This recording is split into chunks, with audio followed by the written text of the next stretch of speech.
Break के बाद खुश आमदीद। इंट्रोडक्शन मैंने दिया था चीन और पाकिस्तान के माबैन जो पांडा बॉन्ड्स के जरिए से इन्वेस्टमेंट जो चीनी इन्वेस्टर से जो उसमें इंटरेस्ट शो किया है और लगभग 250 मिलियन डॉलर्स पाकिस्तान ने जनरेट किए हैं बॉन्ड्स के जरिए से और 7.7 बिलियन चाइनीज युआन की बिडिंग हुई जो कि 1.7 बिलियन अमेरिकी डॉलर बनते हैं। बहुत बड़ी कामयाबी थी।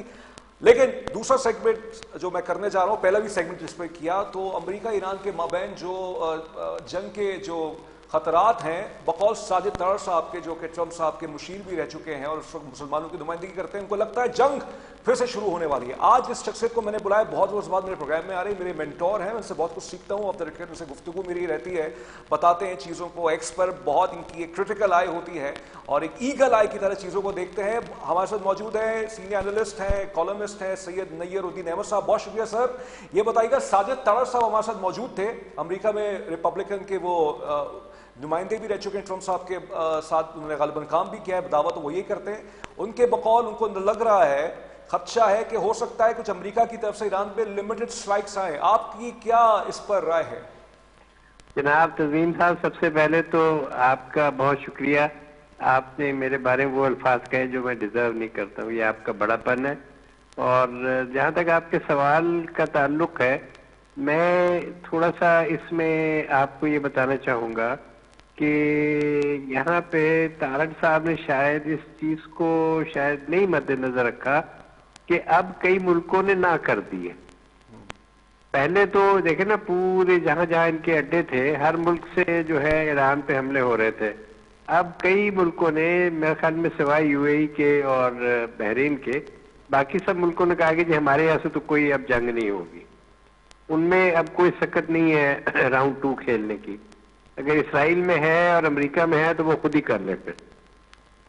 लेकिन उसमें तारड़ साहब ने एक बात तो ये की है कि बरतानिया जो है वो एक और फ्रांस जो है मिलके एक अलायंस बना रहे हैं, अब बनाए हुर्मुज को खुलवाने का, या अगर जंग खत्म होती है तो उसको किस तरह से सिक्योरिटी उसकी मैनेज की जाएगी। तो सर ये तो सारी इंडिकेशन है ना कि हो सकता है अगर वो ऑपरेशन फ्रीडम में अमेरिका का साथ ना दे तो अपने तरीके से कुछ लिमिटेड वो चीज कर सकते हैं। आपकी आवाज आनी बंद हो गई है। आवाज आ रही है अब आपको? जी, अब आप जरा ऊंचा बोले तो मैं ये फरमा रहा हूं कि उन्होंने एक बात ये की जो कि कहीं ना कहीं सेंस बना रही है कि ये जो फ्रांस है और बरतानिया है ये भी एक इत्तेहाद बना रहे हैं बहुत से ममालिक का कि जो अब बनाए हुर्मुज को खुलवाएंगे। यानी ये कि अगर फर्ज करे अमेरिका के साथ मिलकर नहीं करते तो कहीं ना कहीं अपने मफादात के बचाव के लिए या उसकी तहफ़्फ़ुज़ के लिए वो इस तरह का कोई इक़दाम उठा सकते हैं, तो कहीं ना कहीं वो भी तो जंग में शामिल हो सकते हैं ना किसी भी सूरत में। जी नहीं, तो आपकी एंड में फिर आवाज जो है डाउन हो गई। मैं ये कह रहा हूं कि अपनाए हुर्मुज को खुलवाने के लिए बरतानिया अपना एक इत्तेहाद बना रहा है, क्या वो उस जंग में शामिल हो सकता है? बरतानिया ने बिल्कुल इत्तेहाद बनाया है, 100% बात आपकी दुरुस्त है, लेकिन उसने ये कहा है कि हम कार्रवाई उस वक्त करेंगे जब जंग खत्म होगी और वहां पे सारा रिकवरी प्रोसेस शुरू होगा। तो वो they are out of hot waters. वो उस वक्त आएंगे जब यहाँ पर टर्बुलेंस नहीं होगी, जब यहाँ टर्बुलेंस नहीं होगी। अच्छा ये सब ये बताइएगा कि कल और एक बात मैं और भी बताऊं, आज मैंने किसी टीवी चैनल पे देखा कि वो इसराइल में उन्होंने दिखाया कि बड़े बड़े तैयारे खड़े हैं और एक तैयारे का क्लोजअप भी दिखाया कि they are ready to fire, वरना हमसे एग्रीमेंट कर लो। तो ये खेल इन्होंने ईरान के साथ काफी अच्छे से खेला हुआ है और ये साइकोलॉजिकल साइऑप्स कहने से, वरना देखें जंग में हमेशा एलिमेंट ऑफ सरप्राइज होता है। एलिमेंट ऑफ सरप्राइज है वो आपकी आधी जंग जीत के आपको दे देता है। तो ये पहले से जंगी जहाज दिखाना इसराइल में खड़े, इसराइल तो वो मुल्क है जो अपने आप बमबारी की वो तस्वीरें नहीं दिखाता था, तो अब उसने जनाब वाला अमेरिकी जो बड़े बड़े जहाज हैं, बमबार हैं या ट्रांसपोर्टर्स हैं, उनकी तस्वीरें दिखा दी हैं। तो मेरे ख्याल में वो साइकोलॉजिकली ईरान को प्रेशर में लाना चाहते हैं, लेकिन ईरान जो है ना बहुत कूल खेल रहा है और ईरान को कोई परेशानी नहीं है इस राउंड में। और आप देखेंगे तकरीबन आज अगर देख ले तो 42 दिन से ऊपर हो गए, अगर 6 अप्रैल को आप काउंट करते हैं, 40-42 दिन ईरान को भी रीग्रुप करने में तो मिल गए हैं ना। रीग्रुप बिल्कुल उन्होंने किया है और सीआईए की असेसमेंट है कि वो 6 महीने के लिए मजीद मौशी पाबंदियां जो हैं या कुछ और भी जिस किस्म की जंग के हवाले से वो इंड्योर कर सकते हैं। अच्छा नैयर साहब ये बताइएगा, ये बहुत ही एक ज़रूरी सवाल है, अभी ट्रंप साहब चीन गए थे, कोई मुआहदे नहीं हुए वहाँ पे, लेकिन इत्तला यह है कि दोनों ममालिक ने, चीन और अमेरिका ने, इस बात पे तो इत्तेफाक किया है कि अपना हुर्मुज़ खुलना चाहिए। यानी चीन भी चाहता है कि अपना हुर्मुज़ खुले, अमेरिका भी चाह रहा है अपना हुर्मुज़ खुले, लेकिन दोनों की स्ट्रैटेजी मुख्तलिफ है। आपके नजदीक चीन किस तरह से अपना हुर्मुज़ खुलवा सकता है? देखिए, चीन ने क्या अपना हुर्मुज़ खुलवानी है? ईरानी जो है वो आपको पता है सारी जिंदगी और मौत की जंग लड़ रहे हैं। उनके पास अपना हुर्मुज़ से भी बड़ा एक हथियार है, और वो आपको भी पता है कि अंडरग्राउंड केबल्स है, सारे नेटवर्क सिस्टम को वो खत्म कर सकते हैं। यहाँ पर ईरान जो है ना, वो उसके मैं आप देखिए, ईरान के बारे में मेरी बात तो बाद में है। पहले अमेरिकन चेयरमैन जॉइंट चीफ ने जनवरी में कह दिया था कि ईरान के साथ जो है ना मामला जो न्यूक्लियर का है वो जंग से हल नहीं हो सकता, और ये इन्होंने मान भी लिया है। इन्होंने बमबारी B-52 से कराई, जून में सारा कुछ किया। उस वक्त तो ऑब्लिटरेट कह रहे थे, तो अब कहां से आ गया वो सारा मामला? मुझे ये बताया ना, या उस वक्त इन्होंने झूठ बोला या आप झूठ बोल रहे हैं? दोनों दफा तो सही नहीं हो सकता। तो इस सारी बात में आप अगर ईरान को देखें तो उसके पास एक के बाद दूसरा कार्ड उससे भी बड़ा है। तो ये मैं नहीं समझता कि चाइना या अमेरिका जो है ना, वो ठीक है, हर किसी हमारे पाकिस्तान के अपने मफाद में है कि अपना हुर्मुज़ खोले, लेकिन अब यहाँ पर कुछ जिसे कहते हैं जियो पोलिटिकल रियलिटीज चेंज हो गई हैं। आप ये देखें कि बहुत सारे मुल्कों ने कहा हमारे मुल्क से अब हमला नहीं होगा ईरान पे, आप अपने इस अड्डे को हमारे यहाँ से अपने मफाद या इसराइल के मफाद के लिए इस्तेमाल नहीं कर सकते।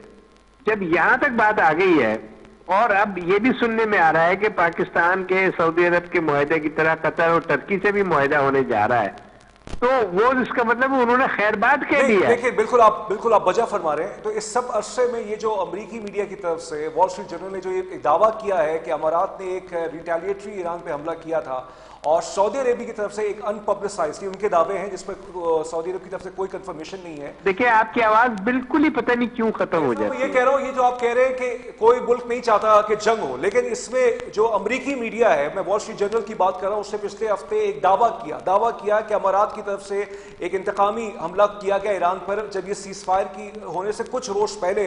फिर कुछ सऊदी अरेबिया के हवाले से कुछ दावे किए कि उन्होंने एक अनपब्लिसाइज्ड हमला किया ईरान पर। तो ये जो एक अनसर्टेनिटी है दोनों के दरमियान, ईरान और सऊदी अरेबिया यूएई के दरमियान एक डिस्ट्रस्ट का रिलेशन है, इसका फायदा तो इसराइल को हो रहा है ना? फिर तो 100% इसराइल को हो रहा है, लेकिन आपको पता है ये सारी फॉग ऑफ वॉर, क्या कहते हैं, फॉग ऑफ वॉर है, और वॉर ऑफ फॉग है।